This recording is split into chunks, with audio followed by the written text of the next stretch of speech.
Good evening everybody. नहीं होगा देर कहीं, मैं तो कब से खड़ा हूं।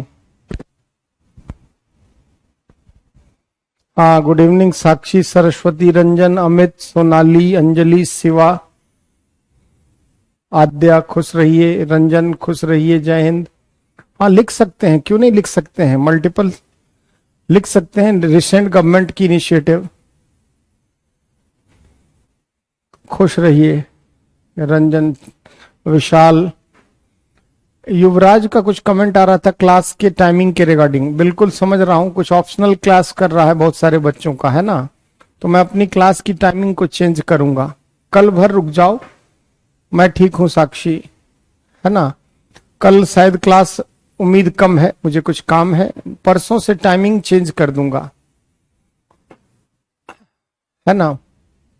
बिल्कुल आशीर्वाद है, सब पर आशीर्वाद है। अजय, संजय, सब पर। देर नहीं हुआ है संजय, आ गया हूं मैं। हाँ, अशोक जी गुड इवनिंग। सिमरन गुड इवनिंग। शशिकांत खुश रहिए। ऑप्शनल, हाँ समझ रहा हूं, आपका देखा था मैंने मैसेज युवराज। ठीक है, आगे नहीं करेगा। हाँ, राम राम। ठीक है, ठीक है। जय हिंद, सही बात है। हाँ, खुश रहिए। वेबसाइट यूज करने के लिए क्या है, जो भी आप टॉपिक पढ़ते हो, जैसे मान लो आपने एजुकेशन का टॉपिक पढ़ा, और एजुकेशन में रिसेंट गवर्नमेंट ऑफ इंडिया का क्या इनिशिएटिव है, ये मिनिस्ट्री ऑफ एजुकेशन के वेबसाइट पर अपलोडेड है। हाँ, चेंज हो गया है ज्यादा।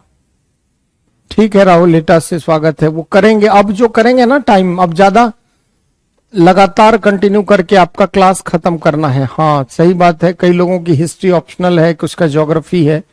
तो मैं अपनी क्लास को डिले कर लूंगा आपकी वजह से, है ना। 8 बजे से कर लूंगा, देखता हूं अभी क्या टाइमिंग सूट होता है ना। ठीक है, ठीक है। तो कल हम लोगों ने विकास प्रक्रिया और विकास उद्योग के बारे में चर्चा की थी। आपको याद होगा, विकास प्रक्रिया और विकास उद्योग। और उसमें हमने देखा कि विकास प्रक्रिया का मतलब सिर्फ आर्थिक प्रक्रियाओं से नहीं है, बल्कि जितनी भी सामाजिक क्षेत्र प्रक्रिया है वो भी उसमें सम्मिलित है। इसी प्रकार विकास उद्योग का संदर्भ सिर्फ आर्थिक उद्योगों से नहीं है, सामाजिक क्षेत्र उद्योग भी उसमें समाहित है। क्योंकि हमने डिटेल डिस्कशन किया था, है ना। टाइमिंग क्या होगी आपको सूचना मिल जाएगी परसों, है ना। जैसे विकास एक समग्र अवधारणा है, बहुआयामी अवधारणा है। उसमें सामाजिक, आर्थिक, शैक्षणिक, सांस्कृतिक, राजनीतिक विकास सभी कुछ समाहित है। ठीक है। तो विकास प्रक्रिया में भी सभी उद्योग धंधे जो भी किसी भी क्षेत्र में है, सभी विकास प्रक्रिया के भागीदार हैं। और विकास उद्योग का मतलब सिर्फ आर्थिक, बिल्कुल रोहित खुश रहिए, विकास उद्योग का मतलब जो है यह सभी आर्थिक सामाजिक क्षेत्रक उद्योगों से है। और कल हमने विकास प्रक्रिया में भारत में आजादी के पश्चात विकास का जो स्वरूप रहा है उसकी चर्चा की। कि आजादी के पश्चात जो 1950 से लेकर 1990 तक जो विकास प्रेरित नीतियां रही, उसमें कहीं ना कहीं आर्थिक विकास पर आवश्यकता से अधिक बल दिया गया। हालांकि उस समय वक्त की यह रिक्वायरमेंट भी थी, देश अभी अभी आजाद हुआ था, है ना। और वैसी स्थिति में देश को आजाद होने के बाद लोगों के रोजगार हेतु, लोगों के विभिन्न क्षेत्रों में विकास हेतु आर्थिक प्रक्रिया को गति प्रदान करना हमारी मजबूरी भी थी। इसलिए हमने शुरुआत के विभिन्न पंचवर्षीय योजनाओं में फर्स्ट टू लेकर 8th 5 ईयर प्लान में हमने कहीं ना कहीं आर्थिक विकास की प्रक्रियाओं पर थोड़ा बल दिया। और इस क्रम में विकास तो हुआ, परंतु वह न्याययुक्त विकास नहीं हुआ। और न्याययुक्त विकास की जो अवधारणा हमारी है, उसमें विकास का मतलब सिर्फ आर्थिक क्षेत्र में प्रगति से नहीं है। 1992 के पश्चात और जो हमने विकास प्रेरित के बाद अगर आप देखें तो न्याययुक्त विकास की एक अवधारणा देखी गई। न्याययुक्त विकास, है ना। और न्यायुक्त विकास का आशय क्या है? कल की क्लास में हमने यहां तक देखा था कि growth with justice, growth with justice का मतलब है कि आर्थिक विकास के साथ साथ, यानी आर्थिक विकास भी हो, आर्थिक विकास के साथ साथ मानव विकास भी हो, मानव विकास के साथ साथ संतुलित विकास हो, समावेशी विकास हो, इंक्लूसिव, और सतत कह ले, निरंतर कह ले, धारणीय कह ले या संपोषणीय कह ले, इस विकास की बात, सस्टेनेबल ग्रोथ जिसको आप, डेवलपमेंट जिसको आप कहते हैं। अब वो हमको नहीं पता है सोनाली क्या है, यहां फोकस करो ना, उधर इधर। यानी जब हम ग्रोथ विथ जस्टिस की बात करते हैं, न्याययुक्त विकास की जो हमारी अवधारणा है, उसमें विकास का मतलब सिर्फ आर्थिक विकास नहीं है, बल्कि संतुलित विकास से है। संतुलित विकास का मतलब जहां पर सामाजिक क्षेत्रक विकास भी हो और उसके साथ साथ आर्थिक क्षेत्रक विकास भी हो। यानी विकास के मापदंड पर कहीं ऐसा ना हो कि दोनों में गैप बहुत अधिक, थोड़ा गैप तो रहता ही है, अभी नहीं लिखाया है निशान। तो विकास का जो न्यायुक्त विकास की संकल्पना, उसमें हम देखो ऐसा क्यों हुआ, उसके पीछे कारण क्या है। 1990 के दशक में प्रोफेसर अमर्त्य सेन, महबूबुल हक जैसे कुछ अर्थशास्त्री वैश्विक मंच पर आते हैं और उन्होंने कहा कि किसी भी राष्ट्र के सिर्फ आर्थिक विकास को हम विकास के समग्र मायनों में न समझ सकते हैं। यानी विकास, आर्थिक समृद्धि का लाभ मानव के जीवन में कितना बढ़ा है, जीवन की गुणवत्ता कितनी बढ़ी है, उनके शिक्षा का स्तर क्या बढ़ा है, उनके स्वास्थ्य की दशाएं कैसी बढ़ी है। अगर विकास यानी आर्थिक विकास का अगर मानव पर पड़ने वाले प्रभावों के संदर्भ में व्याख्या की जाए, तभी हम कह सकते हैं कि विकास का यह जो मॉडल है यह अच्छा मॉडल है। और उस क्रम में 90 के दशक में नई नई अवधारणा जन्म ली, जैसे एक मानव विकास कंसेप्ट जो है वह महबूबुल हक पाकिस्तानी अर्थशास्त्री और अमर्त्य सेन दोनों का इसमें योगदान है। उन्होंने कहा कि किसी भी देश का विकास जो है वो सिर्फ आर्थिक मोर्चों में उसने कितनी प्रगति की है, कितनी तरक्की की है, कितनी आर्थिक समृद्धि या वृद्धि या जीडीपी ग्रोथ रेट क्या है, इसके आधार पर न देखा जाए, बल्कि विकास प्रक्रिया में खास करके आर्थिक विकास का मानव के जीवन की गुणवत्ता को बढ़ाने में वो कितना सफल हुआ है, इस संदर्भ में आप विकास की व्याख्या करें। लाइफ एक्सपेक्टेंसी, जीवन प्रत्याशा लोगों की कितनी बढ़ी, अर्थात वहां स्वास्थ्य सेवाओं की गुणात्मक वृद्धि कितनी हुई है।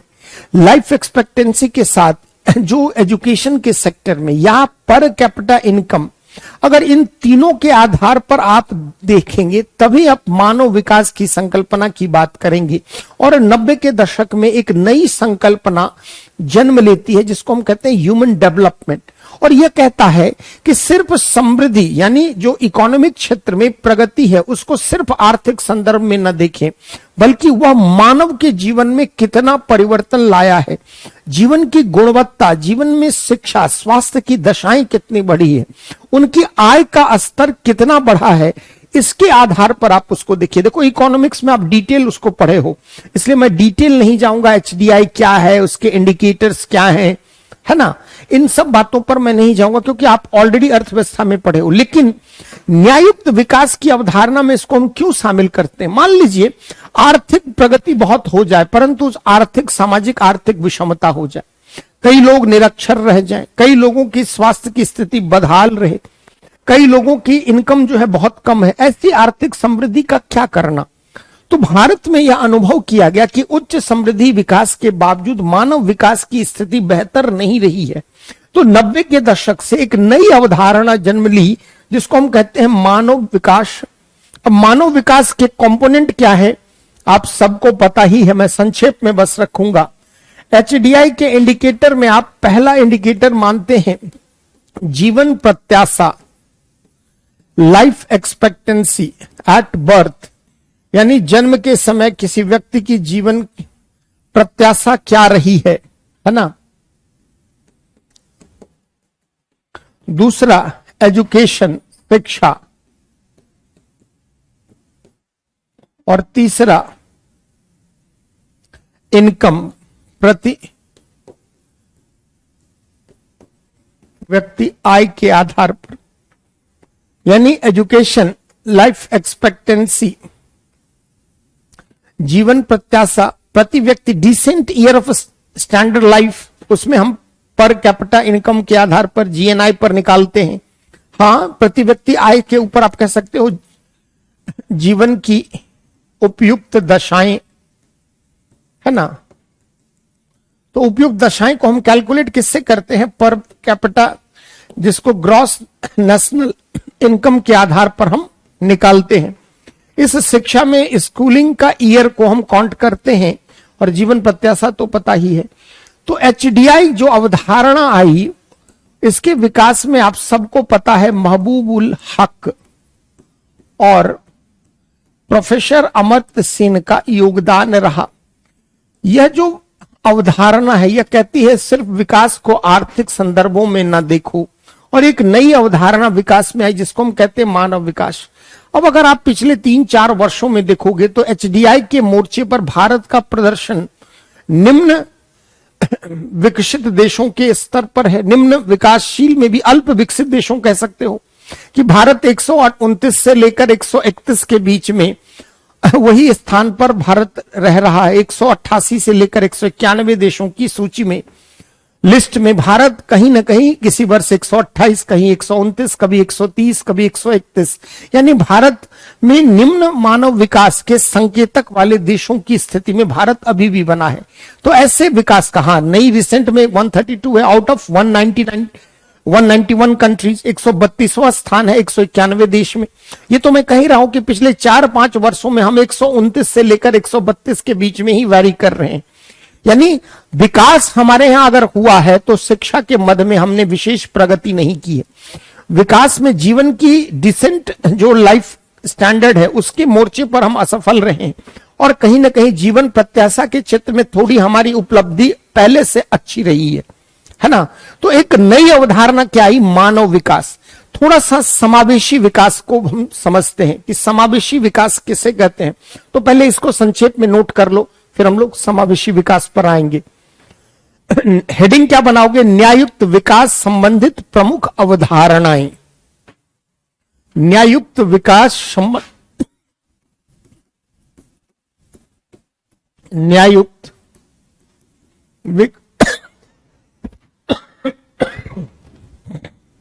विकास संबंधित प्रमुख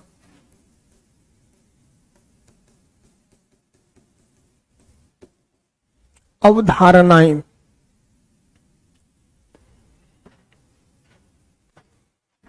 थोड़ा सा इसमें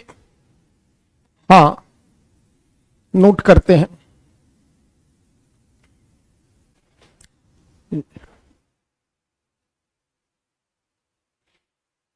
देखिए, आजादी के शुरुआती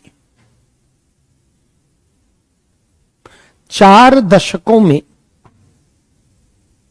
आजादी के शुरुआती 4 दशकों में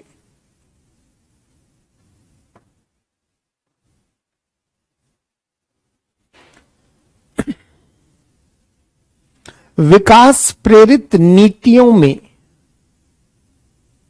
विकास प्रेरित नीतियों में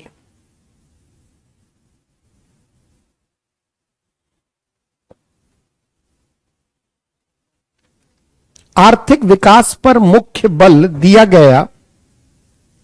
आर्थिक विकास पर मुख्य बल दिया गया।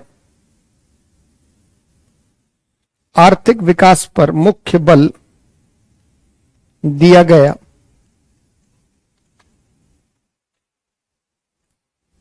और सामाजिक क्षेत्रक विकास की, और सामाजिक क्षेत्रक विकास की, और सामाजिक क्षेत्रक विकास की उपेक्षा की गई।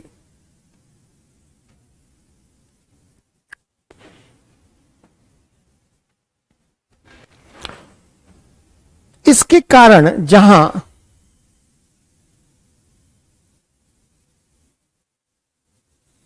आर्थिक क्षेत्र में प्रगति अवश्य हुई, परंतु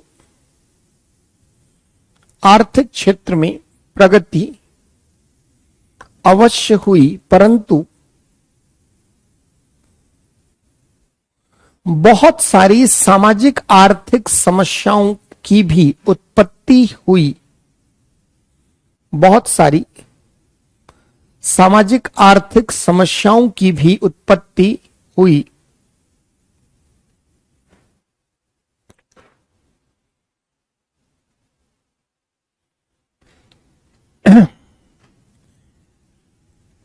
इन्हीं सभी के परिणाम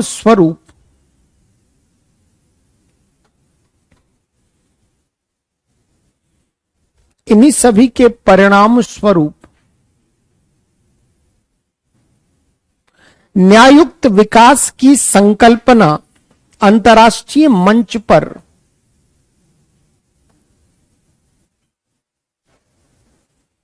देखी जाने लगी।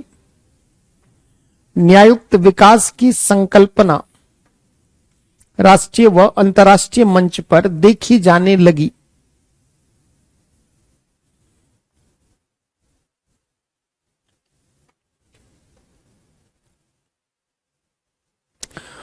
उन्नीस सौ अस्सी के दशक में ही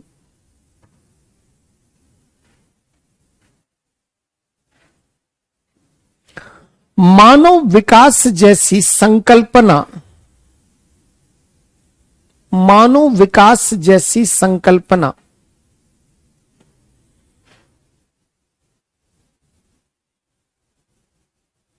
पाकिस्तानी अर्थशास्त्री महबूब उल हक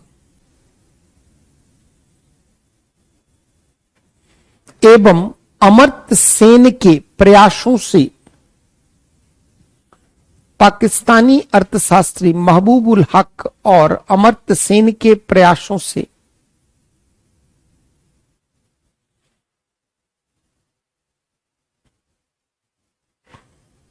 जन्म लेती उदित हुई या जन्म लिया।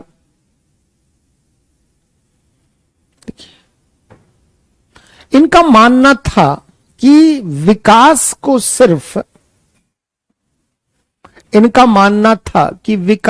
सिर्फ आर्थिक संदर्भों में नहीं देखा जाना चाहिए,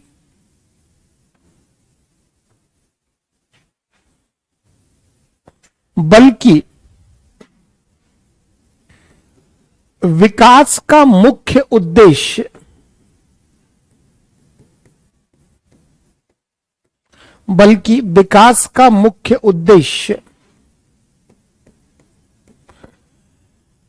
यह होना चाहिए। क्लास नहीं चल रही है क्या?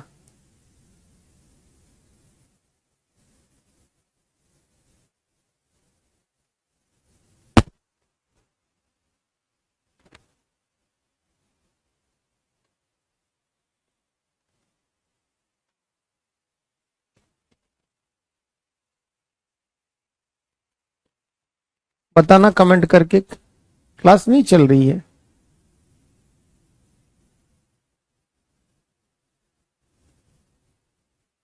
वही तो, बल्कि विकास का मुख्य उद्देश्य यह होना चाहिए कि वह लोगों की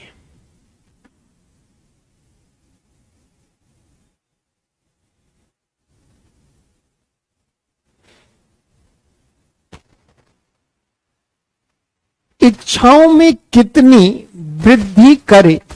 ब्रैकेट में महबूब उल हक लोगों की इच्छाओं में कितनी वृद्धि करे। अब देखो, थोड़ा सा रुक जाओ। जैसे डेवलपमेंट का जो दो उद्देश्य है, जैसे एक महबूब उल हक का उद्देश्य ये कहते हैं कि to enlarge people's choice, to enlarge people's choice ये डेवलपमेंट का मुख्य उद्देश्य होना चाहिए, जबकि अमर्त्य सेन कहते हैं कि यह expansion of human freedom, expansion of human freedom, मानवीय स्वतंत्रताओं का विस्तार जो है वही विकास है। तो वही आपने लिखा कि विकास का मुख्य उद्देश्य लोगों की इच्छाओं का विस्तार के रूप में देखा जाना चाहिए। ब्रैकेट में महबूबुल हक, महबूबुल हक लोगों की क्षमताओं का, इच्छाओं का विस्तार के रूप में देखा जाना चाहिए। देखिए professor Amartya Sen, professor Amartya Sen development का आशय यानी विकास का आशय मानवीय स्वतंत्रताओं के विस्तार के रूप में देखते हैं। प्रोफेसर अमर्त्य सेन विकास का अर्थ आशय मानवीय स्वतंत्रता के विस्तार के रूप में देखते हैं।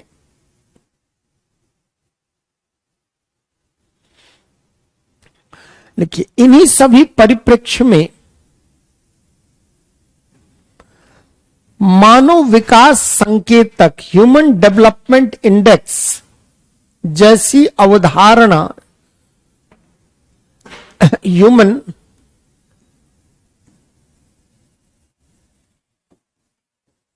डेवलपमेंट इंडेक्स जैसी अवधारणा का जन्म होता है, जिसमें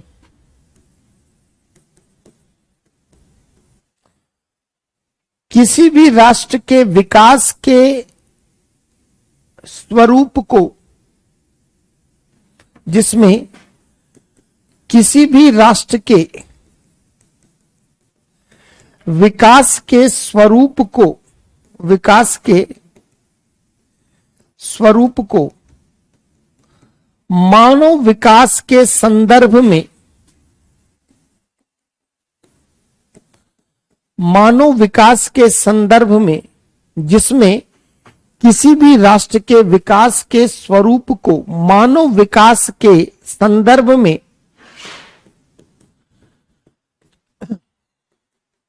देखे जाने पर बल दिया गया,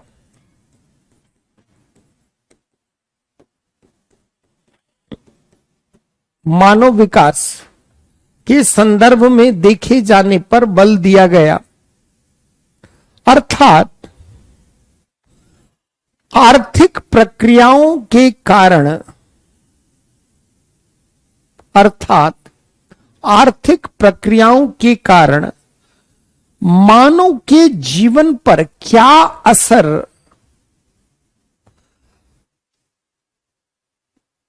अर्थात आर्थिक प्रक्रियाओं के कारण मानव के जीवन पर क्या प्रभाव या असर आया है, इस संदर्भ में विकास की व्याख्या की जानी चाहिए। अर्थात मानव के जीवन पर क्या प्रभाव या असर आया है, इस संदर्भ में व्याख्या की जानी चाहिए। अतः मानव विकास सूचकांक के अंतर्गत, अतः मानव विकास सूचकांक के अंतर्गत जीवन प्रत्याशा, जीवन प्रत्याशा, शिक्षा, जीवन प्रत्याशा, शिक्षा एवं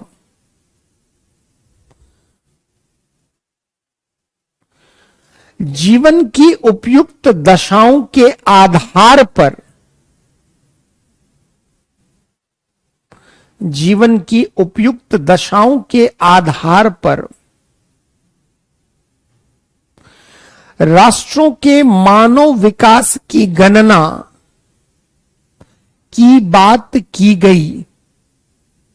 राष्ट्रों के मानव विकास की गणना की बात की गई है। अब थोड़ा सा यहीं पर रुक जाओ, एक प्रश्न उठाते हैं। जो प्रश्न पूछा है, देखो कि उस प्रश्न में आप क्या हमारा मत होना चाहिए। जैसे देखिए 2019 का सवाल है आपके सामने, 2019 का सवाल है, कहता है उच्च समृद्धि के लगातार अनुभव के बावजूद भारत के मानव विकास के निम्न तक संकेतक चल रहे हैं। उन मुद्दों का परीक्षण करें जो संतुलित और समावेशी विकास को पकड़ में आने नहीं दे रहा है। कहने का मतलब कि एक तरफ भारत का जीडीपी ग्रोथ रेट एवरेज 7% से अधिक रहा है, लेकिन एचडीआई इंडेक्स में भारत 128 से लेकर 132 देशों की लिस्ट में ही अभी भी निम्न पायदान पर स्थित है। यानी 128 में से 132वें स्थान पर, 188 से 191 देशों के मध्य मिनिमम इसमें 187 से लेकर 191 देशों की सूची में भारत में मानव विकास का जो संकेतक है वो क्या है, निम्न है। इसके पीछे कारण क्या है? अब देखो थोड़ा सा प्रश्न में दो पार्ट है। पहला एचडीआई के कॉन्टेक्स्ट में आप ऊपर देख सकते हैं, लिख सकते हैं, और फिर समावेशी विकास या संतुलित विकास के संदर्भ में कुछ और। हाँ, क्यों नीचे है, उसके पीछे कारण क्या है? जैसे मान लीजिए शिक्षा के मद में हम जीडीपी का 4% खर्च नहीं कर पा रहे, स्वास्थ्य के मद में हम जीडीपी का 1.5% खर्च नहीं कर पा रहे, जनसंख्या की इतनी अधिकता है कि उसके कारण हमारे जीवन की गुणवत्ता पर कैपिटा इनकम भी उससे प्रभावित होता है। तो जो विकास का हमारा मॉडल रहा है उसमें कहीं ना कहीं शिक्षा, स्वास्थ्य जैसे बुनियादी घटकों पर हमने थोड़ा बल कम दिया है ना। तो आप इसी संकेतक के मद में क्या क्या खर्च, जैसे मान लो एजुकेशन, उसका लाइफ एक्सपेक्टेंसी को कैसे निकालते हैं? पहला जीवन प्रत्याशा, जीवन प्रत्याशा कैसे बढ़ेगी? स्वास्थ्य सेवाओं की गुणात्मक स्थिति अगर बेहतर हो। शिक्षा, एजुकेशन के मद में अगर सरकार खर्च करे, उसमें अगर हमारी उपलब्धि अच्छी हो, और डिसेंट जो ईयर ऑफ स्टैंडिंग जो है वो भी, लिविंग जो है वो भी अगर अच्छी हो।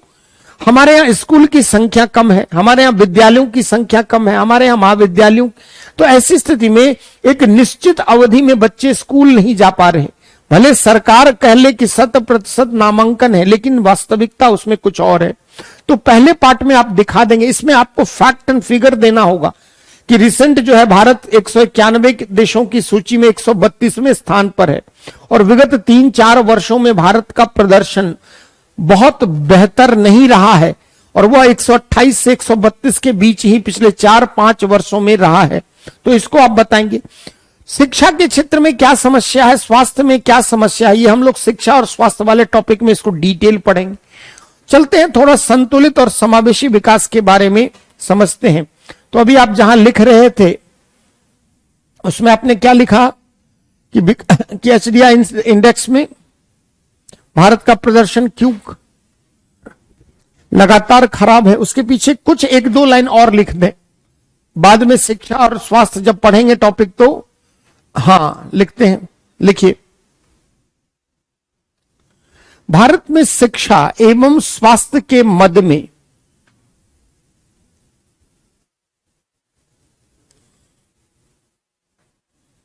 भारत में शिक्षा एवं स्वास्थ्य के मद में जनसंख्या की अधिकता के बावजूद, जनसंख्या की अधिकता के बावजूद सरकार द्वारा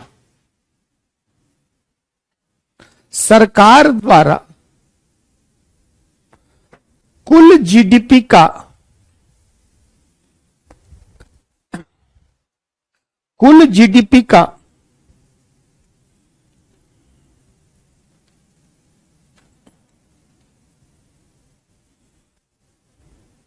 4% एवं 1.5% क्रमशः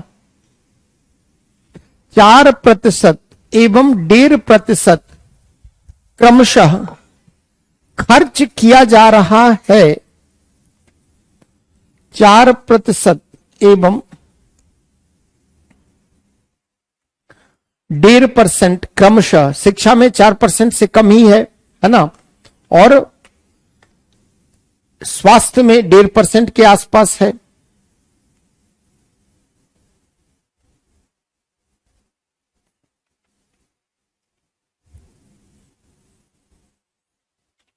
तो आप इसको दिखा सकते हैं। तो ये एक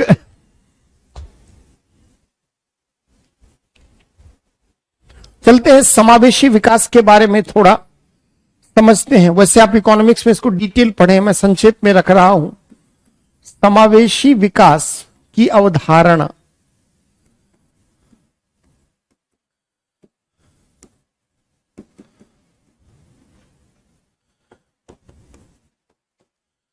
इंक्लूसिव ग्रोथ, किसको हम समावेशी विकास कहते हैं? कौन सा क्वेश्चन? उच्च समृद्धि वाला। ठीक है, देख लो क्वेश्चन। क्वेश्चन तो पीडीएफ में आपको अवेलेबल हो ही जाएगा।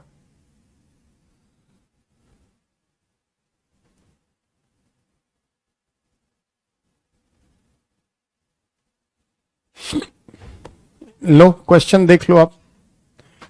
Despite consistent experience of high growth, India still goes with the lowest indicators of human development. Examine the issues that make balanced and inclusive development elusive.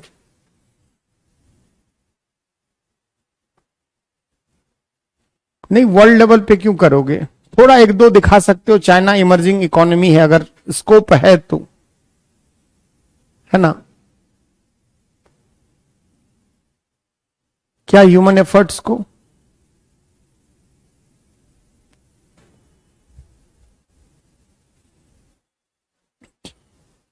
उसमें बहुत सारी समस्याएं हैं। क्यों नहीं एसडीआई इंडेक्स पे भारत परफॉर्म अच्छा कर पा रहा है? उसके पीछे और भी कई कारण है। जब हेल्थ का चैप्टर पढ़ेंगे ना, और जब एजुकेशन, उसमें जो जो समस्या वहां है, तो आप उससे कई चीजें आपको यहां पर कवर हो जाएगी। ठीक है, हो गया रंजन? चलते हैं समावेशी विकास पर आते हैं। पढ़े हो इकोनॉमिक्स में, मैं संक्षेप में यहां रखूंगा समावेशी विकास किसको कहते हैं उसका। जैसे आर्थिक मोर्चों में अगर आप देखें तो आर्थिक क्षेत्र में हम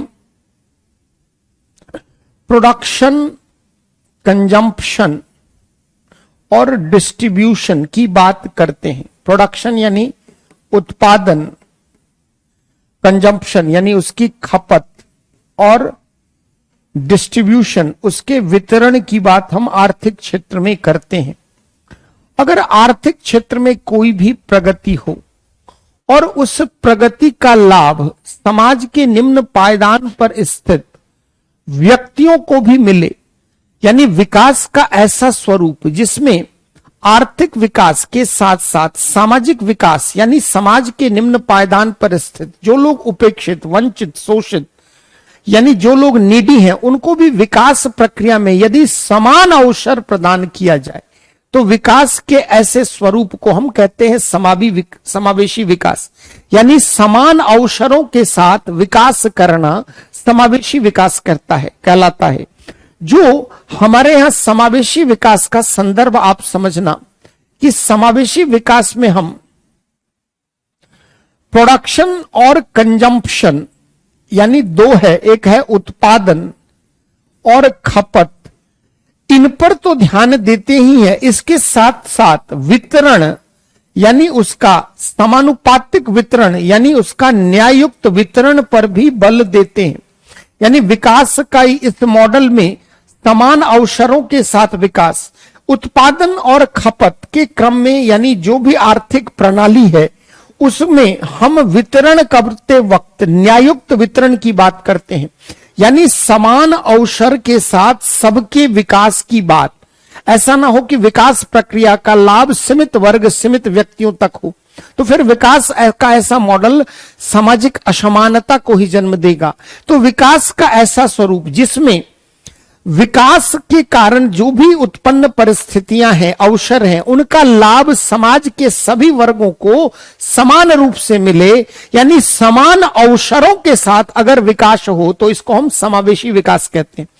जैसे मान लो एग्जाम्पल से इसको हम समझते हैं कि मान लीजिए कहीं पर आर्थिक प्रक्रियाएं अगर संचालित हुई, अगर आर्थिक प्रक्रिया कहीं पर संचालित हुई तो उसके कारण क्या होगा? रोजगार सृजन होगा, अवसर, अपॉर्चुनिटी क्रिएट होगी। इस सृजित अवसर को कौन लोग इसका लाभ ले पाएंगे? जो दक्ष मानव संसाधन है, यानी दक्ष मानव संसाधन का मतलब वे लोग इस सृजित अवसर तक भागीदार बनाएंगे जिनके पास शिक्षा है ना, जिनके पास बेहतर स्वास्थ्य है, जिनके पास कौशल है।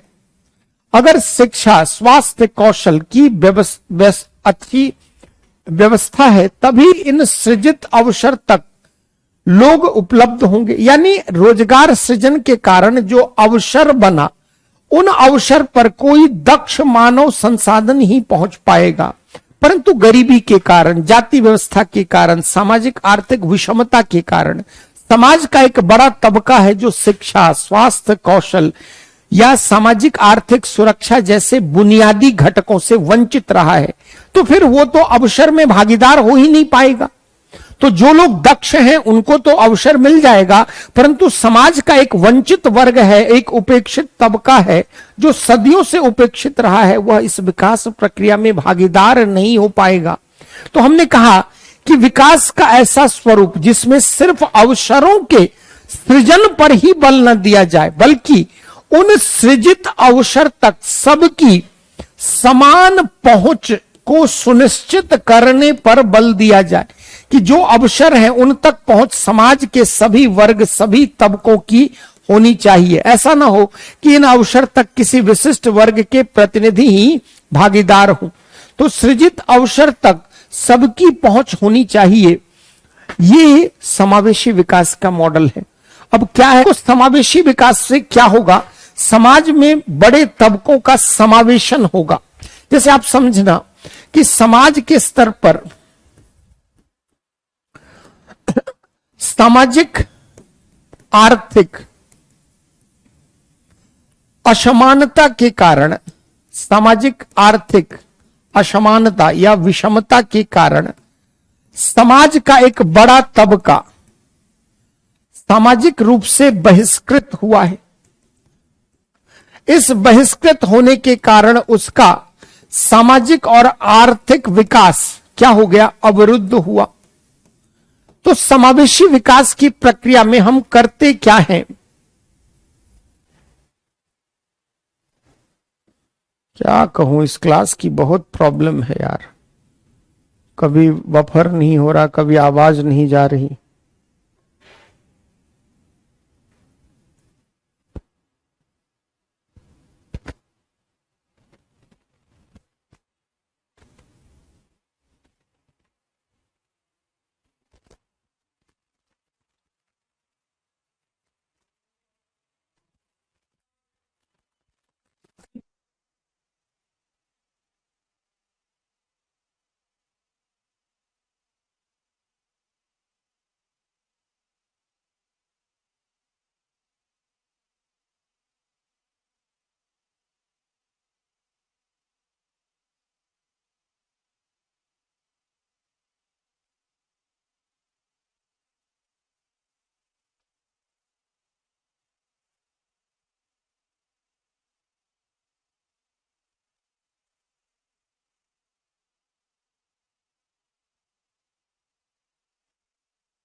आ रही आवाज? आ रही आवाज? हाँ, क्लास कंटिन्यू। वो टेक्निकल प्रॉब्लम की वजह से ना कुछ दिक्कत आई।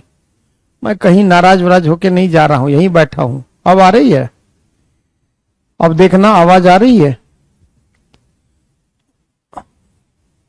साउंड प्रॉब्लम, वॉइस नहीं आ रही है?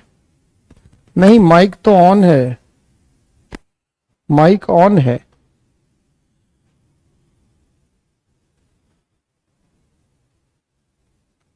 चलिए ठीक है, आवाज जा रही है, ठीक है। तो हमने कहा क्या कि जो विकास का, अब देखिए, अब देखो समाज के स्तर पर अगर सामाजिक असमानता है या आर्थिक असमानता है तो उससे क्या होगा कि समाज का एक बड़ा वर्ग जो है, एक बड़ा वर्ग जो है वह बहिष्कृत होगा या पिछड़ जाएगा। पिछड़ जाने के कारण उसका सामाजिक आर्थिक विकास क्या होगा? अवरुद्ध होगा। अब अगर अवरुद्ध हो रहा है, क्यों हो रहा है? उसके पीछे जिम्मेदार क्या है कि एक तरफ विकास तो हो रहा है और विकास के कारण अवसरों का सृजन भी हो रहा है, अवसरों का सृजन हो रहा है, परंतु सृजित अवसर तक सबकी समान पहुंच नहीं हो पा रही है। तो हम समावेशी विकास में करते क्या हैं कि सृजित अवसर तक सबकी समान पहुंच को सुनिश्चित करने पर बल देते हैं, है ना? ठीक है, तो लिखते हैं थोड़ा सा समावेशी विकास का। अरे कुछ प्रॉब्लम थी राहुल, कुछ यहां से नहीं जा रही थी, सारे बच्चे गलत थोड़ी बोल रहे हैं। लिखिए समावेशी विकास कि 1990 के दशक में विकास संबंधित नीतियों में, 1990 के दशक में विकास संबंधित नीतियों में समावेशी विकास की नीति को भी शामिल किया गया।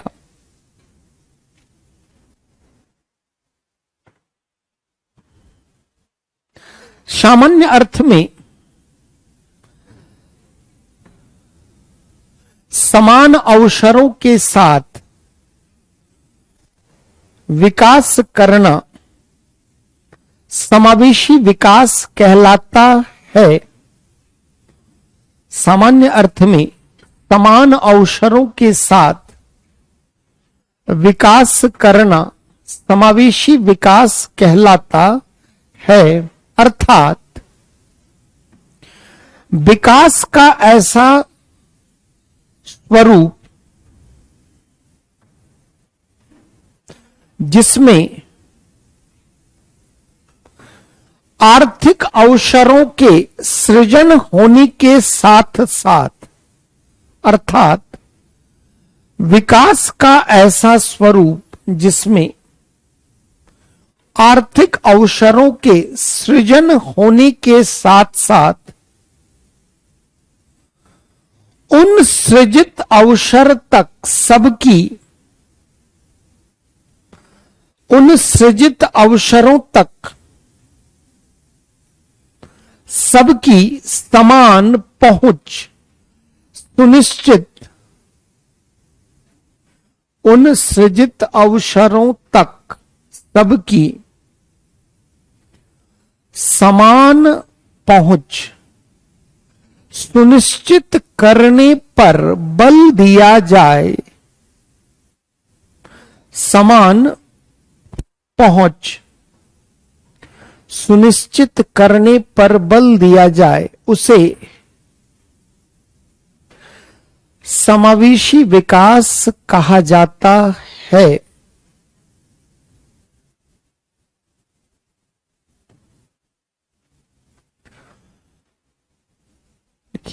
समावेशी विकास की प्रक्रिया का मुख्य बल, समावेशी विकास की प्रक्रिया का मुख्य बल, प्रक्रिया का मुख्य बल अवसरों की समानता, मुख्य बल अवसरों की समानता पर है, अतः इसमें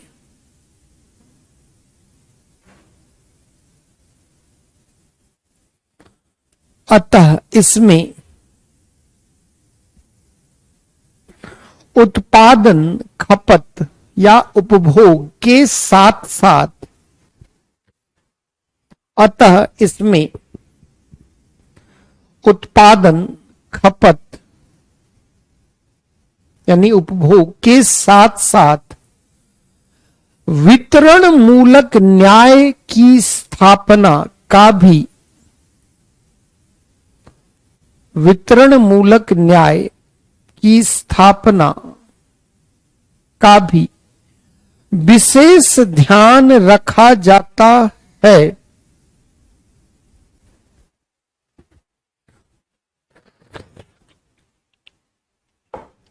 पैराग्राफ चेंज करके, समावेशी विकास के अंतर्गत, समावेशी विकास के अंतर्गत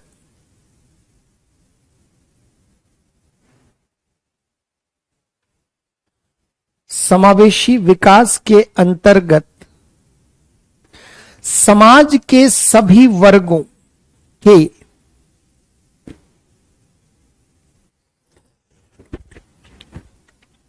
समाज के सभी वर्गों के लिए बुनियादी सुविधाओं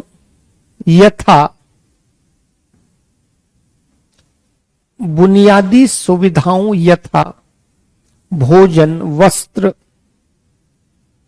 शिक्षा, स्वास्थ्य, भोजन, वस्त्र, शिक्षा, स्वास्थ्य, निवास आदि की व्यवस्था के साथ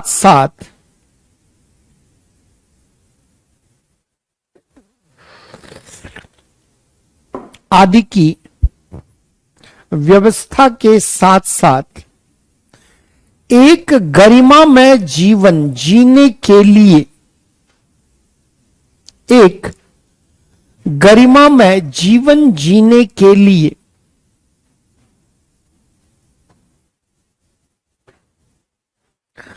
आजीविका के साधनों की उपलब्धता, एक गरिमामय जीवन जीने के लिए आजीविका के साधनों की उपलब्धता, आजीविका मतलब जीवन निर्वाह के साधनों की उपलब्धता को सुनिश्चित करने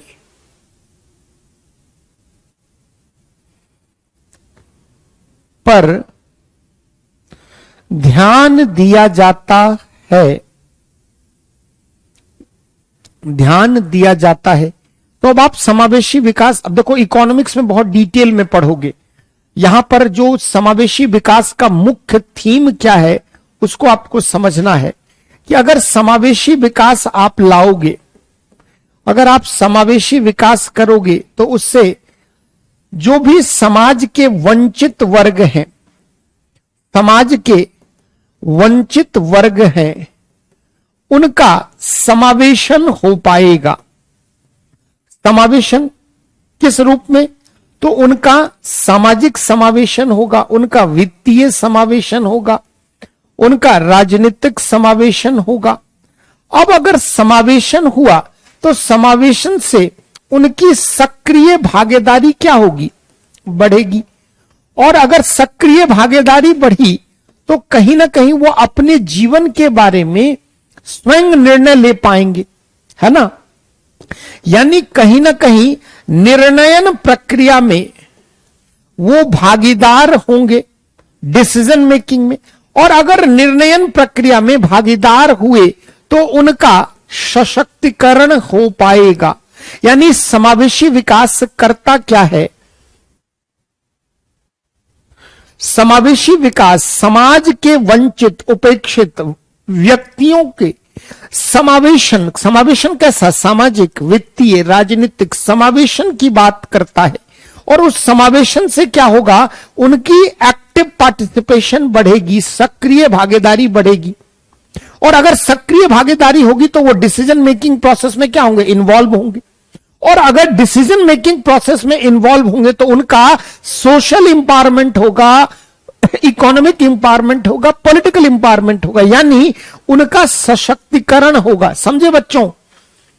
ये क्या मैं आपको समझा रहा हूं कि आखिर बार बार हम लोग समावेशन के लिए प्रयास क्यों करते हैं, उसके पीछे समावेशी विकास का क्या उद्देश्य है, इसको आपको अच्छे से समझना है कि समावेशी विकास समावेश, सामाजिक, वित्तीय, राजनीतिक समावेशन पर यह बल देता है। और इस समावेशन से क्या होगा कि जो भी वंचित वर्ग हैं उनकी सक्रिय भागीदारी बढ़ेगी। और सक्रिय भागीदारी से वो निर्णयन प्रक्रिया में, डिसीजन मेकिंग में भागीदार बनेंगे और इनसे उनका सशक्तिकरण हो पाएगा। इसलिए समावेशी विकास को हम विकास का एक बेहतरीन मॉडल मानते हैं कि इसमें सिर्फ विकास के लिए अवसरों के सृजन की बात नहीं होती, बल्कि उन सृजित अवसर तक सबकी समान पहुंच, सबकी भागीदारी। वर्तमान सरकार का जो नारा है, सबका साथ सबका विकास, एक तरह से आप कह सकते हो समावेशी विकास का वह थीम है। क्लियर है?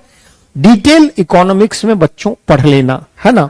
चलते हैं थोड़ा सतत विकास, बचपन से आप पढ़ते आ रहे हो, मैं बिल्कुल संक्षिप्त में रखूंगा। आपने इसको भी कई जगह पढ़ा है, चाहे सतत कहें, चाहे संपोषणीय कहें, चाहे आप निरंतर कह ले, चाहे आप धारणीय कह ले। इस सब के लिए हम इंग्लिश में टर्म क्या यूज करते हैं? Sustainable development. सस्टेनेबल डेवलपमेंट का ऐसा मॉडल जो सस्टेन किया जा सके, मतलब जो निरंतर चलता रहे। निरंतर क्यों चलता रहे, उसके पीछे कारण क्या है? विकास का कोई भी मॉडल जिसमें सामाजिक आर्थिक पक्ष के साथ साथ अगर पर्यावरणीय चिंताओं का ध्यान न रखा गया तो ऐसी स्थिति में वह विकास लंबे समय तक टिकाऊ हो सकता है क्या? पर्यावरण की कीमत पर किया गया कोई भी सामाजिक आर्थिक विकास एक दीर्घकालीन परिप्रेक्ष्य में सस्टेन कर सकता है क्या? कभी नहीं कर सकता। तो 1990 के दशक में एक संपोषणीय विकास की संकल्पना आई। इसके पीछे क्या बैकग्राउंड है ये सब आप लोग को पता है, आपने कई जगह पढ़ा है। 1992 के अर्थ समिट में रियो डी जेनेरियो ब्राजील में, और वहां से सतत विकास या संपोषणीय विकास की संकल्पना अंतरराष्ट्रीय मंच पर आई। इसके पीछे अगर हम कहें कि थीम क्या है या कहता क्या है कि वर्तमान पीढ़ी के लिए संसाधनों का विवेकपूर्ण दोहन के साथ साथ भावी पीढ़ी के लिए संसाधनों के संरक्षण की बात करता है। यानी वर्तमान पीढ़ी के लिए जो भी हमारे पास प्राकृतिक संसाधन है उनका हम विवेकपूर्ण दोहन करें और हम अपने आने वाली भावी जो पीढ़ी है, जो हमारी फोर्थ कमिंग जनरेशन है, उनको भी हम एक बेहतर दुनिया दे पाए, उनके लिए भी हम संसाधन को सुरक्षित करें। यानी एक ऐसी दुनिया जो हमें हमारे माँ बाप या बाप दादाओं ने दी है वो हम अपने आने वाले नस्लों को, अपनी आने वाली पीढ़ियों को वह विरासत में अपेक्षाकृत हम प्रदान कर पाए। तो यह जो धारणीय विकास की संकल्पना है, एक तरह से आप समझे यह 3 पिलर पर आधारित है। एक तरफ आप कह सकते हैं सामाजिक विकास की अवधारणा, दूसरी तरफ आप कह सकते हैं आर्थिक विकास की अवधारणा, और तीसरी तरफ आप कह सकते हैं पर्यावरणीय विकास की अवधारणा। देखिए, अगर सामाजिक विकास हो, आर्थिक विकास हो और दोनों के मध्य अगर संतुलन न हो, यानी अगर आर्थिक विकास का लाभ समाज के सभी वर्गों तक नहीं पहुंच पाए तो क्या होगा? इसका निदान, इसका परिणाम क्या होगा? सामाजिक आर्थिक विषमता बढ़ जाएगी, गरीबी बढ़ जाएगी, संसाधनों का केंद्रीकरण कुछ मुट्ठी भर लोगों के हाथों में हो जाएगा, तो सामाजिक विकास और आर्थिक विकास के मध्य एक संतुलन होना चाहिए। पुनः अगर सामाजिक विकास और पर्यावरणीय विकास में संतुलन ना रखा गया, यानी अगर मान लीजिए पर्यावरण के पर हम निर्भर हैं, कृषि के लिए, जल के लिए, बहुत सारी चीजों के लिए, अगर हमने पर्यावरण का ध्यान नहीं रखा तो फिर समाज और पर्यावरण के मध्य संतुलन बिगड़ गया तो जलवायु परिवर्तन, तमाम प्रकार की समस्या।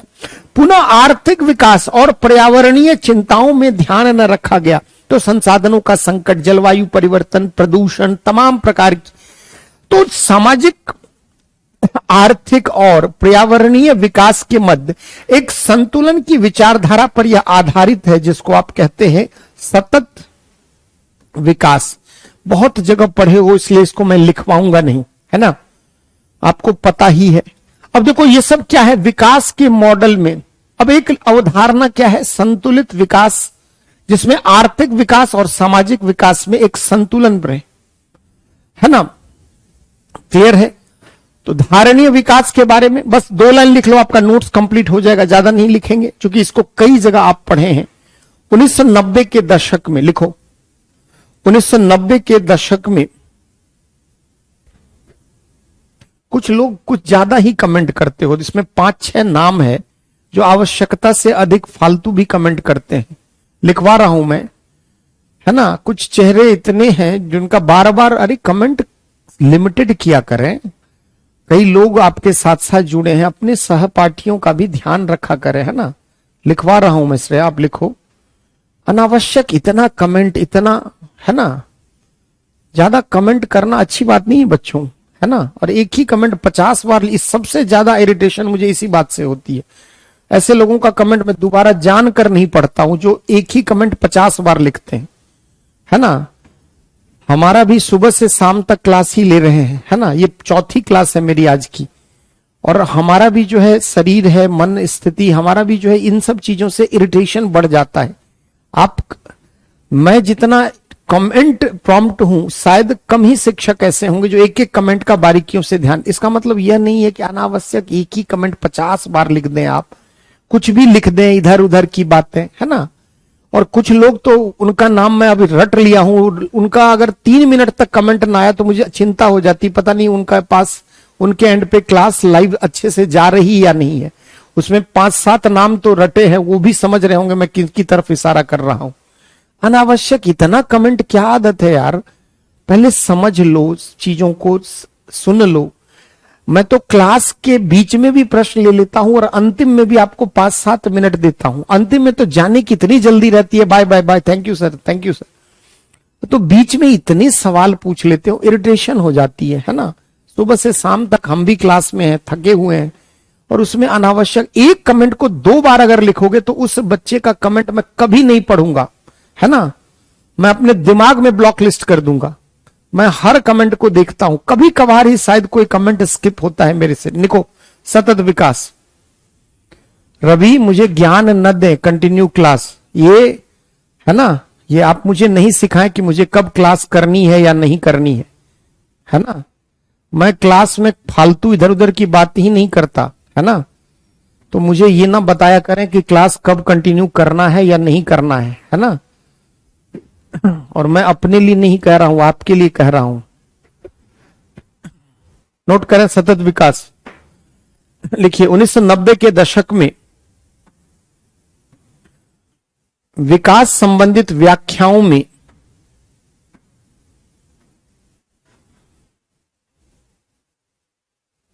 1990 के दशक में विकास संबंधित व्याख्याओं में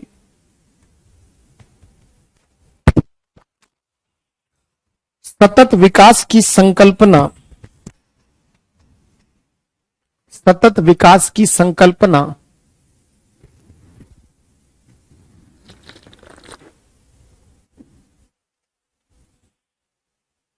प्रचलित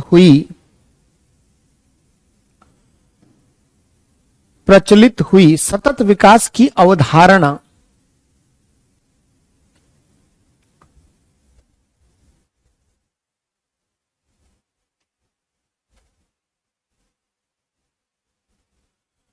सतत विकास की अवधारणा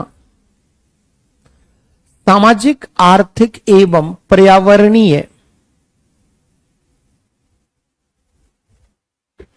सामाजिक, आर्थिक एवं पर्यावरणीय विकास के मध्य एक संतुलन, सामाजिक, आर्थिक एवं पर्यावरणीय विकास के मध्य एक संतुलन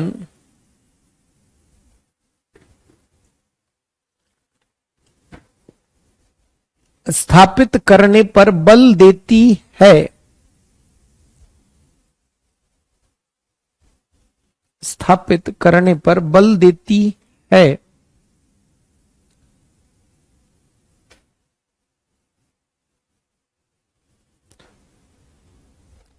देखिए, विकास का ऐसा स्वरूप जिसमें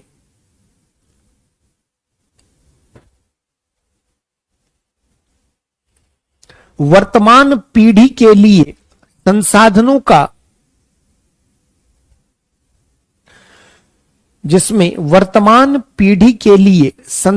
का विवेकपूर्ण दोहन के साथ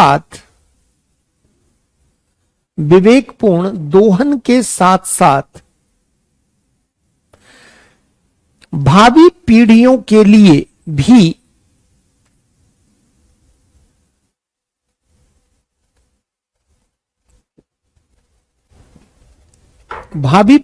के लिए भी संसाधनों को संरक्षण करने पर बल दिया जाए, उसे भावी पीढ़ी के लिए संसाधनों को संरक्षण करने पर बल दिया जाए, उसे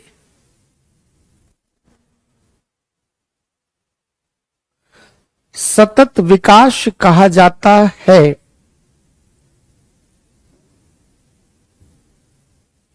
उसे सतत विकास कहा जाता है। तो कुल मिलाकर विकास का मॉडल भारत में क्या रहा है? वर्तमान में अगर हम कहें तो न्यायुक्त विकास की अवधारणा अधिक प्रचलित है, जिसमें आर्थिक विकास, सामाजिक विकास, संतुलित विकास, मानव विकास, पर्यावरणीय विकास, खास करके सतत विकास और समावेशी विकास पर बल दिया जा रहा है। और 10वीं पंचवर्षीय योजना 9वीं के बाद से ही न्यायुक्त विकास की संकल्पना में विकास की एक नवीन संदर्भ में व्याख्याएं होने लगी। तो ये जो टॉपिक में पहला इसमें था, उसमें विकास प्रक्रिया और विकास उद्योग, उसमें विकास का क्या मॉडल रहा है, इन सब के बारे में चर्चा की। अब देखो हमारे सिलेबस के पार्ट पे क्या लिखता है। देखिए, विकास प्रक्रिया तथा विकास उद्योग और उसमें विभिन्न अंशधारक कौन कौन है। देखिए क्या लिखा है, विकास प्रक्रिया तथा विकास उद्योग, और इस विकास उद्योग के बाद क्या लिखता है, गैर सरकारी संगठन, स्वयं सहायता समूह।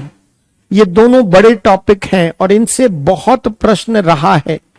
एनजीओ, सेल्फ हेल्प ग्रुप, विभिन्न समूह, संघ, जो भी डोनर्स हैं, दानकर्ता है, जो चैरिटेबल इंस्टीट्यूशन है, लोकोपकारी संस्थाएं, संस्थागत एवं अन्य पक्षों की भूमिका है। विकास प्रक्रिया के बाद अब हमें पढ़ना क्या है, एनजीओ और सेल्फ हेल्प ग्रुप। थोड़ा सा इससे अब तक कितने सवाल रहे, शायद ही कोई वर्ष होगा जिससे एनजीओ या सेल्फ हेल्प ग्रुप के से सवाल न रहा हो। तो एक बार पिछले वर्षों के प्रश्नों का आप देख लें, गौर कर लें। जैसे इसी साल जो अंतिम मुख्य परीक्षा हुई है 2000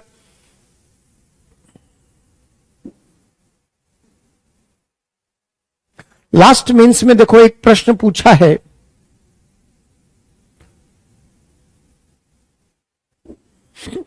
देखिए, क्या आप इस मत से सहमत हैं कि विकास हेतु दाता अभिकरणों पर बढ़ती निर्भरता विकास प्रक्रिया में सामुदायिक भागीदारी के महत्व को घटाती है? अपने उत्तर के औचित्य को सिद्ध करें। Do you agree with the view that increasing dependence on donor agencies for development reduces the importance of community participation in the development process? Justify your answer. देखो प्रश्न अभी चैप्टर स्टार्ट करेंगे उससे पहले संक्षेप में आप समझे। कहता है कि आप इस बात से क्या सहमत हैं कि विकास हेतु जो भी डेवलपमेंट करना है हम, उसके लिए डोनर्स पर, जो भी दाता हैं यानी दानकर्ता जो भी है, जैसे एनजीओ है, वह किस पर निर्भर है? आम व्यक्तियों पर, कंपनियों पर, सरकार पर, या अन्य जो भी बड़ी संस्थाएं हैं, संगठन हैं। तो जो भी डोनर्स हैं उन पर अगर हमारी निर्भरता अधिक रहेगी तो फिर डेवलपमेंट प्रोसेस में कम्युनिटी पार्टनरशिप कैसे हो पाएगी? कहीं ना कहीं डिपेंडेंसी हमारी किस पर है? हम उस विकास प्रक्रिया के संचालन हेतु हमें फंड के लिए हमारी डिपेंडेंसी किसी डोनर ऑर्गेनाइजेशन पर है। तो फिर डोनर ऑर्गेनाइजेशन पर डिपेंडेंसी है तो फिर कम्युनिटी पार्टिसिपेशन क्या उसका महत्व रह जाएगा? इसके औचित्य को आपको जस्टिफाई करना है। एक सवाल यहां से पूछा है, ओवरऑल डेवलपमेंट प्रोसेस में डिफरेंट स्टेक होल्डर्स जो है उससे एक सवाल यह पूछा है। देखो बच्चों, आगे की परीक्षा में 2021 में क्या पूछा है प्रश्न, एक बार देखिए। क्या लैंगिक असमानता, गरीबी और कुपोषण के दुष्चक्र को महिलाओं के स्वयं सहायता समूहों को सूक्ष्म वित्त प्रदान करके तोड़ा जा सकता है? देखिए यहां पर तीन बातें रखा है। क्या क्या? पहला, लैंगिक असमानता यानी एक तरह से लैंगिक भेदभाव, लैंगिक असमानता। दूसरा, गरीबी। और तीसरा, कुपोषण। कुपोषण, इनके दुष्चक्र को, इन तीनों से जो महिलाएं प्रभावित हैं उनको तोड़ने में क्या सेल्फ हेल्प ग्रुप को सूक्ष्म वित्त प्रदान करके हम ऐसा कर सकते हैं? उदाहरण स्पष्ट करें। अब देखिए, अगर लैंगिक असमानता है तो उसके लिए विमेन एम्पावरमेंट जरूरी है, और विमेन एम्पावरमेंट के लिए सोशल और इकोनॉमिक डेवलपमेंट जरूरी है, और स्वयं सहायता समूह महिलाओं के विकास में अग्रणी है। ऐसी स्थिति में स्वयं सहायता समूह को अगर सूक्ष्म वित्त प्रदान करेंगे तो आर्थिक दृष्टिकोण से महिलाएं क्या होंगी? सक्षम होगी। अगर आर्थिक दृष्टिकोण से सक्षम होगी तो सामाजिक सशक्तिकरण भी होगा, आर्थिक, तो गरीबी के दुष्चक्र से बाहर आएंगी। गरीबी के कारण कुपोषण की समस्या देखी गई है। गरीबी के कारण लोग अपने भोजन संबंधित आवश्यकताओं में पोषक तत्वों को नहीं जुटा पाते। तो इन तीनों के दुष्चक्र को तोड़ने में स्वयं सहायता समूह की भूमिका। देखिए, ऐसे प्रश्न किसी एक किताब में आपको नहीं मिलेंगे, बिल्कुल अप्लाइड प्रश्न है। और अगर आप चाहें तो इसको बिना पढ़े अभी भी लिख सकते हैं। सेल्फ हेल्प ग्रुप पढ़ेंगे तो उसको। और एक प्रश्न 2021 में यह पूछा गया,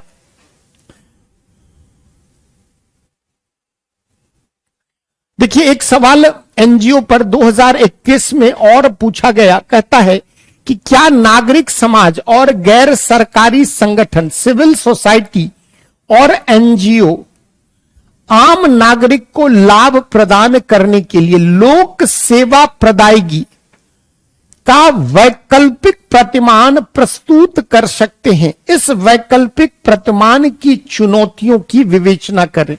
यानी कहता है कि नागरिक समाज, जो समाज का एक प्रबुद्ध वर्ग है, जिसको सामाजिक समस्याओं के प्रति जो संवेदनशील है, जो अपने प्रयास के द्वारा समाज के स्तर पर कुछ अलग करना चाहता है, नागरिक समाज और उसी की प्रचालनीय शाखा कौन है? गैर सरकारी संगठन। आगे की कक्षा इसको और समझेंगे। तो दोनों मिलकर जो पब्लिक सर्विस डिलीवरी मैकेनिज्म है, जो राज्य द्वारा संचालित होते हैं, उसका वैकल्पिक प्रतिमान, मतलब उसका अल्टरनेटिव बन सकते हैं क्या? एक संदर्भ में बन सकते हैं, परंतु इसकी भी कुछ लिमिटेशंस हैं, इसकी भी कुछ चुनौतियां हैं। इसके बारे में प्रश्न पढ़ना है। अब आप देखो, दो सवाल 2021 में एनजीओ और स्वयं सहायता समूह से आ गए। ये चैप्टर कितना इंपॉर्टेंट है। कुछ और प्रश्न को देख लें ताकि आप एनजीओ पढ़ते वक्त यह समझ पाएं कि किस डायमेंशन में हमें पढ़ना है। जैसे देखिए 2019 में एक सवाल पूछा है 2019 में। कहता है सूक्ष्म वित्त एक गरीब रोधी टीका है, माइक्रो फाइनेंस, सूक्ष्म वित्त एक गरीब रोधी टीका है जो भारत में ग्रामीण दरिद्र की परिसंपत्ति निर्माण और आय सुरक्षा के लिए लक्षित है। भाषा पर बच्चों मत जाना, भाषा जटिल दिखता है परंतु प्रश्न बहुत सरल है। स्वयं सहायता समूह की भूमिका का मूल्यांकन ग्रामीण भारत में महिलाओं के सशक्तिकरण के साथ साथ उपरोक्त दोहरे उद्देश्य के लिए करें। अब देखो क्या कहता है, सूक्ष्म वित्त एक गरीब रोधी टीका है, यानी गरीबी के विरुद्ध एक प्रकार से उपाय है जो भारत में ग्रामीण गरीबी की परिसंपत्ति निर्माण और आय सुरक्षा के लिए लक्षित है।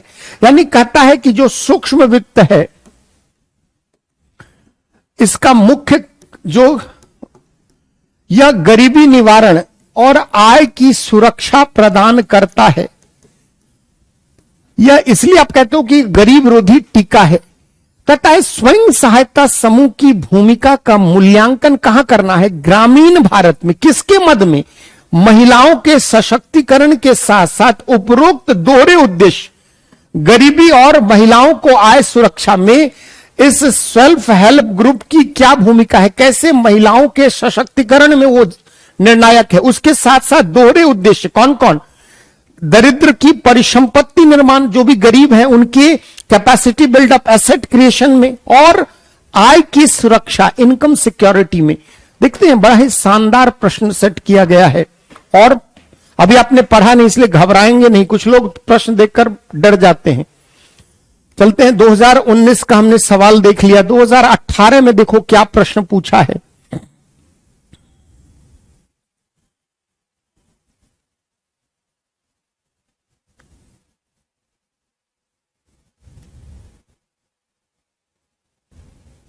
दो 2019 में सवाल और नहीं, 18 में देखते हैं। 2018 में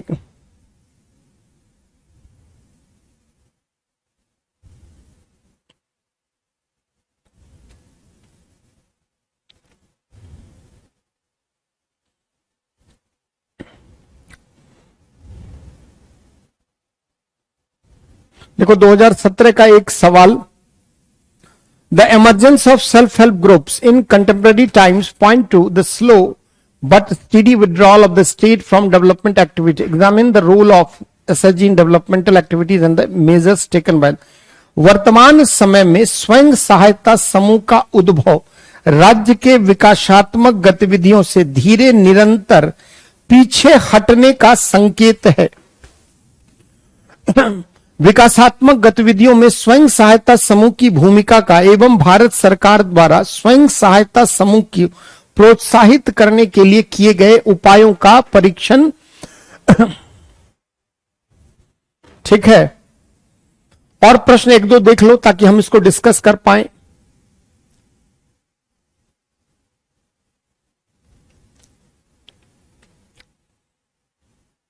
देखो एक प्रश्न जो है पॉलिटी यानी गवर्नेंस और सोशल इश्यूज दोनों को मिलाकर कहता है, भारतीय शासकीय तंत्र में गैर राजकीय कर्ताओं की भूमिका सीमित ही रही है। इस कथन का समालोचनात्मक परीक्षण करें। यानी गैर राजकीय कर्ता और राजकीय कर्ता दोनों को आपको विकास प्रक्रिया में समझना है, लेकिन भारत में दुर्भाग्य यह रहा है कि गैर राजकीय कर्ता की भूमिका जो है वह सीमित रही है। एक प्रश्न 2016 में यहां से पूछा गया। चलते हैं, देखो एक सेल्फ हेल्प ग्रुप को ट्रांसलेट क्या कर दिया, आत्मनिर्भर समूह। आत्मनिर्भर समूह बैंक अनुबंधन कार्यक्रम SBLP जो कि भारत का स्वयं का नवाचार है, निर्धनता न्यूनीकरण और महिला सशक्तिकरण कार्यक्रमों में एक सर्वाधिक प्रभावी कार्यक्रम साबित हुआ है। कुल मिलाकर अगर आप देखें तो ठीक ठाक प्रश्न है। मैं आपको सिंपली दिखाना चाहता था ताकि आप इंटरेस्ट पैदा कर सकें कि क्वेश्चन किस डायमेंशन में पूछता है। तो आज हम लोग इसका बेसिक इंट्रोडक्शन बस देख लेते हैं। विकास प्रक्रिया में क्यों गैर राजकीय अभिकर्ता की भूमिका रही है।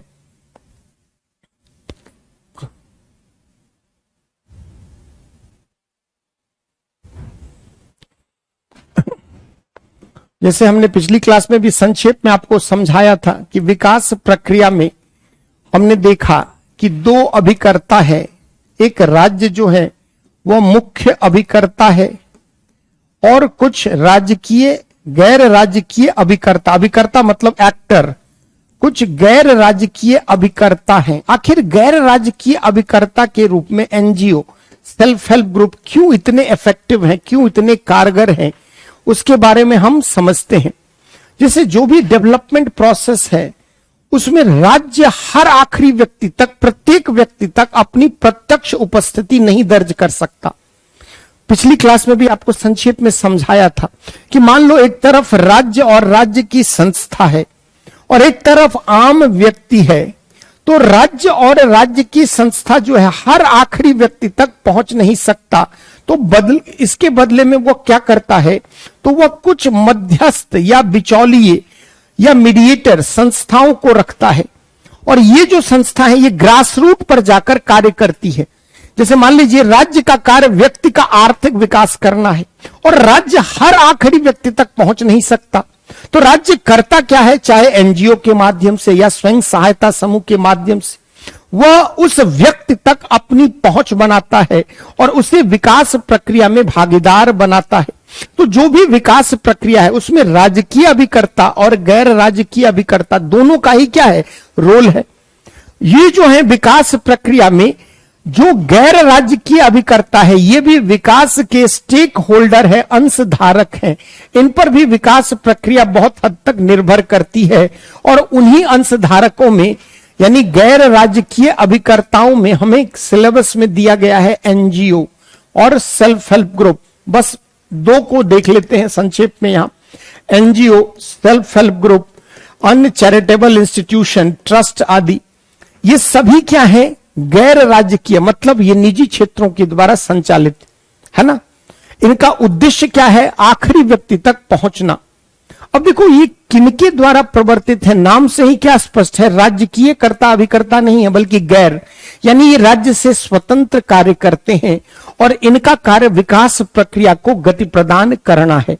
तो सिंपली सिर्फ इंट्रोडक्शन लिखो, एनजीओ नेक्स्ट क्लास में हम लोग देखेंगे।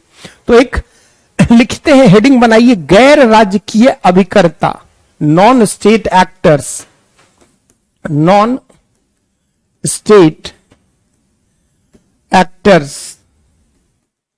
नॉन स्टेट एक्टर्स, गैर राजकीय अभिकर्ता। लिखिए,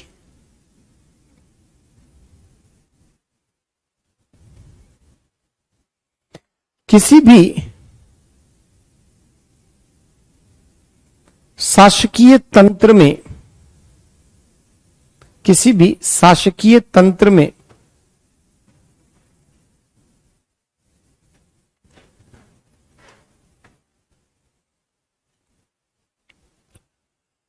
विकास प्रक्रिया को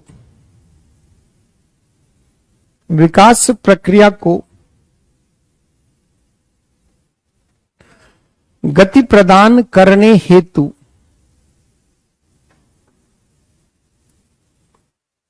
विकास प्रक्रिया को गति प्रदान करने हेतु मुख्य भूमिका राज्य की होती है। मुख्य भूमिका राज्य की होती है, परंतु राज्य की भी अपनी सीमाएं है, परंतु राज्य की भी अपनी सीमाएं है।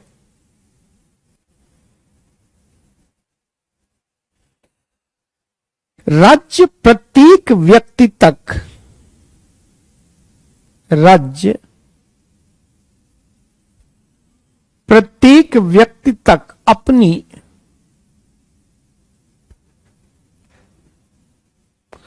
प्रत्यक्ष उपस्थिति दर्ज नहीं कर सकता। प्रत्येक व्यक्ति तक अपनी प्रत्यक्ष उपस्थिति दर्ज नहीं कर सकता। अतः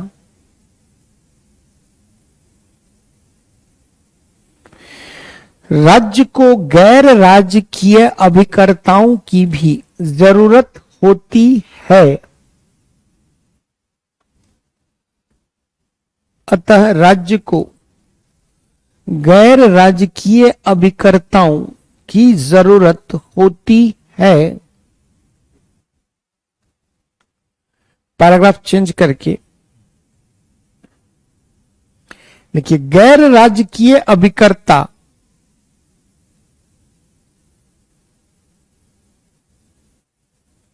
से आशय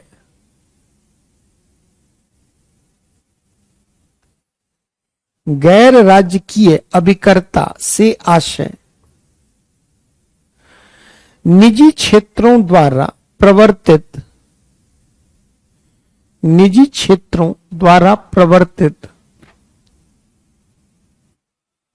उन संस्थाओं संगठनों से है जो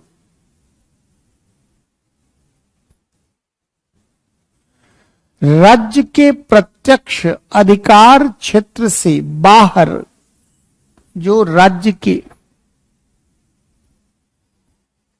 प्रत्यक्ष अधिकार क्षेत्र से बाहर एवं स्वतंत्र होकर,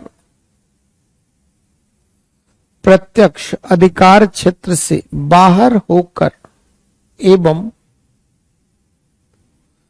स्वतंत्र होकर जमीनी स्तर पर कार्य करते हैं,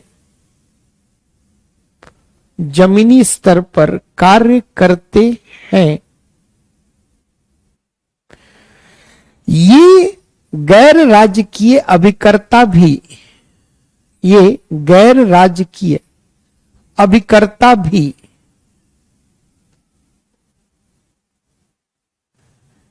विकास के अंशधारक होते हैं, विकास के अंशधारक होते हैं। अर्थात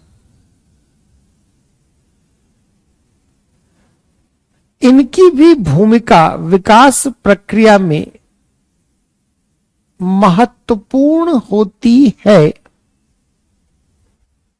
अर्थात इनकी भूमिका भी विकास प्रक्रिया में महत्वपूर्ण होती है। चूंकि राज्य प्रत्येक व्यक्ति तक, चूंकि राज्य प्रत्येक व्यक्ति तक अपनी प्रत्यक्ष उपस्थिति दर्ज नहीं कर सकता, अपनी प्रत्यक्ष उपस्थिति दर्ज नहीं कर सकता,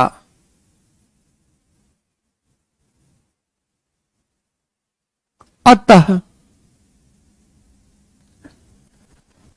राज्य इन गैर राजकीय अभिकर्ताओं की, अतः राज्य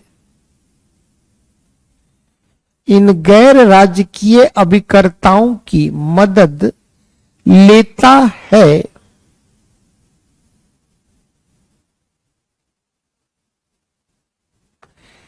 एक प्रकार से ये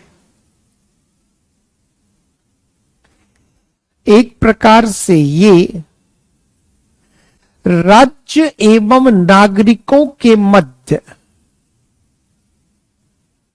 एक प्रकार से ये राज्य एवं नागरिकों के मध्य सेतु या कड़ी, लिंक, सेतु, ब्रिज या कड़ी का कार्य करते हैं। सेतु, कड़ी या मध्यस्थ, जो भी लिखना हो, का कार्य करते हैं।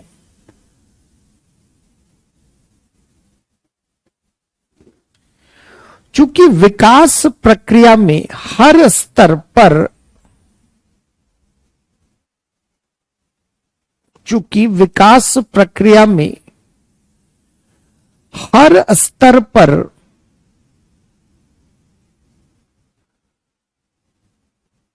उन्नति, प्रगति, वृद्धि उन्नति, प्रगति, वृद्धि शामिल है। अतः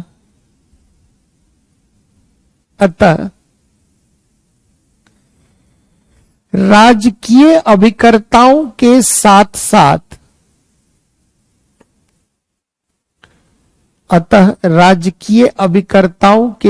साथ गैर राजकीय अभिकर्ताओं की भी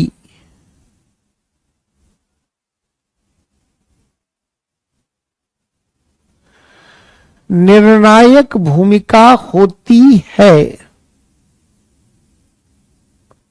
गैर राजकीय अभिकर्ताओं की भी निर्णायक भूमिका होती है।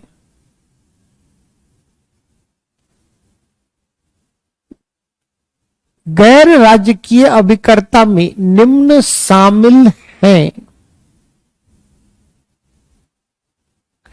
गैर राजकीय अभिकर्ता में निम्न शामिल हैं। पहला,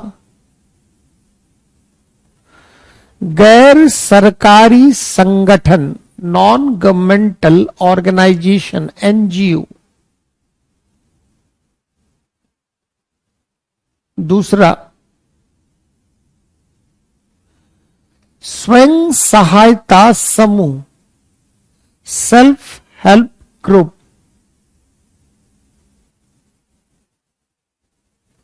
तीसरा, स्वैच्छिक संगठन,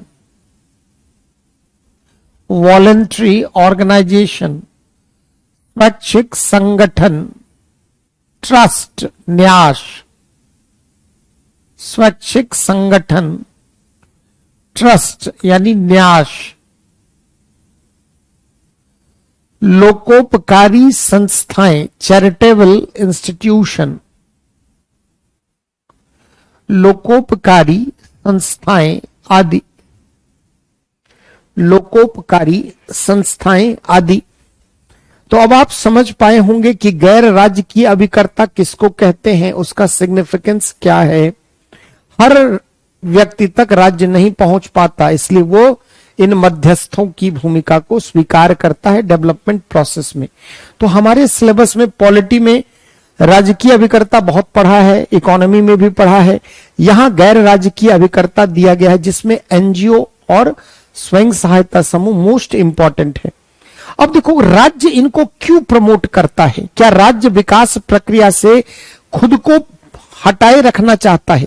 जैसे एक प्रश्न अभी आपको दिखाया था कि पिछले 2-3 दशकों में, जैसे लास्ट एक बार प्रश्न देखो तो इस अभी जो मैं बताने जा रहा हूं उसको आप और अच्छे से समझ पाएंगे।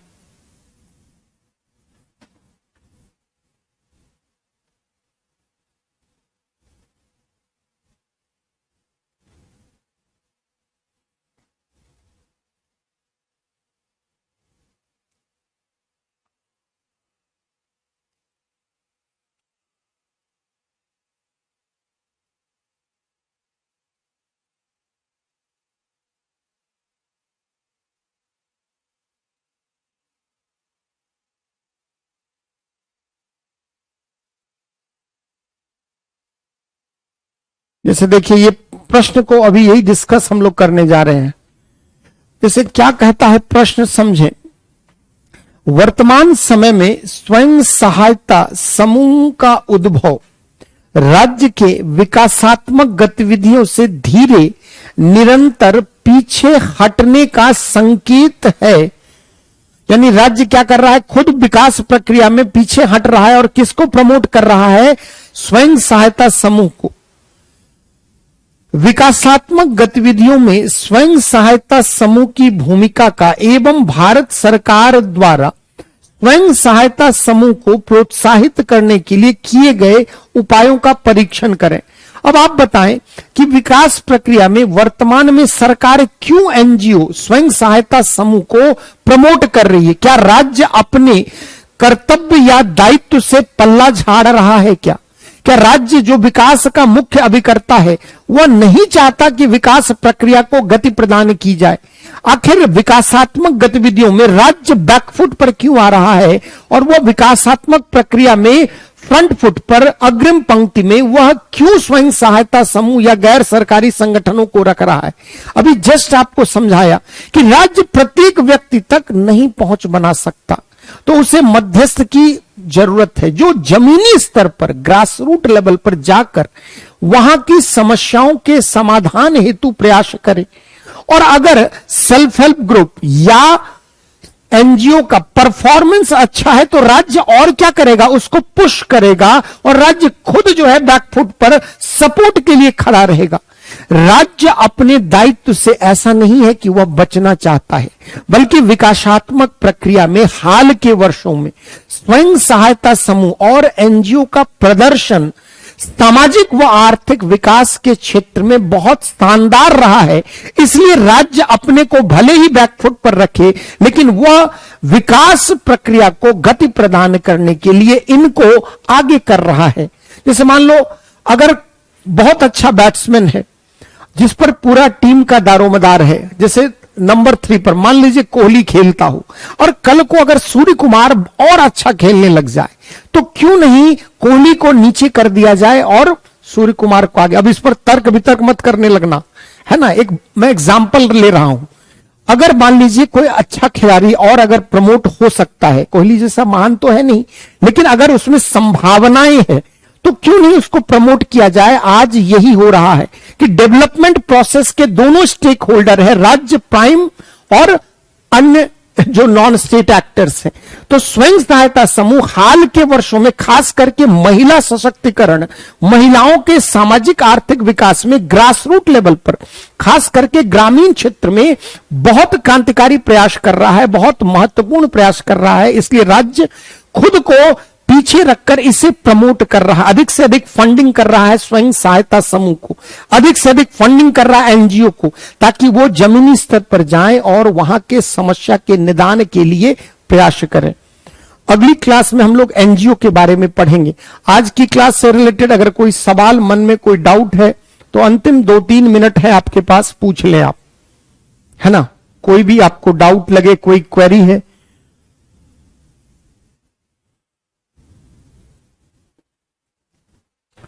Any doubt? एनजीओ क्या है, कैसे कार्य करता है, ये सब अगली क्लास में देखेंगे। कल की क्लास शायद ऑफ रहेगी मेरी कुछ कारण से, अगर मुझे टाइम मिल गया तो हो सकता है क्लास करूं। और टाइम चेंज के बारे में मैंने खुद बोल रखा है, ठीक है। अनावश्यक अब टाइम चेंज करने पर बहस नहीं होनी चाहिए, उसके लिए आपकी समस्या सुन ली गई है, उसी के लिए मैनेजमेंट प्रयास भी कर रहा है। चलिए, बहुत बहुत धन्यवाद आपका, ठीक है। हाँ, हो गया उबैस, एक ही बात बोल चुका हूं, हो जाएगा चेंज, चिंता मत करो, कोई बात नहीं है। अरे दीपक, हमारे माइंड को कैसे कोई हटा सकता है? हमारी ये रोज की खेती है ना। मैंने पहले ही दिन क्या कहा कि जिस क्लास में अभी आपने एडमिशन लिया, हम लोग उसके रिटायर्ड प्रिंसिपल रह चुके हैं। जीवन में 13 साल यही मंच पर बीत गया है ना। तो कमेंट करने दो, ऑनलाइन में और ऑप्शन क्या है? कई बार डाउट के माध्यम से, कमेंट के माध्यम से ही डाउट क्लियर होता है। लोकोपकारी क्या है? लोगों के कल्याण के लिए, लोगों के भलाई के लिए, उनकी शिक्षा, स्वास्थ्य, सामाजिक आर्थिक सुरक्षा प्रदान करने। कोविड में अभी पढ़ाऊंगा सोनाली, है ना, पढ़ाऊंगा आगे। चलिए, ठीक है पूजा, थैंक यू। राहुल, ठीक है, थैंक यू, ठीक है। अपना ख्याल रखें, मिलते हैं कल। उम्मीद कम है क्लास की, परसों टाइमिंग चेंज होगी और उसके हिसाब से। प्री में सोशल जस्टिस से डायरेक्ट नहीं, कुछ वेलफेयर स्कीम प्रोग्राम से रिलेटेड राहुल सवाल आ जाते हैं। जैसे मान लो जननी सुरक्षा कार्यक्रम है, गति शक्ति योजना है, तो कुछ पीपीपी मॉडल का मतलब बता सकते हैं क्या? इकोनॉमिक्स में अपडेट सब ठीक है, इकोनॉमिक्स में डिटेल पढ़ेंगे। पब्लिक प्राइवेट पार्टनरशिप, जिसमें सार्वजनिक और निजी क्षेत्र की भागीदारी हो, यानी सरकार भी है, निजी क्षेत्र भी, दोनों, ठीक है। चलिए, अपना ख्याल रखें, स्वस्थ रहें, प्रसन्न रहें। धन्यवाद बहुत बहुत आपका। शुभ रात्रि।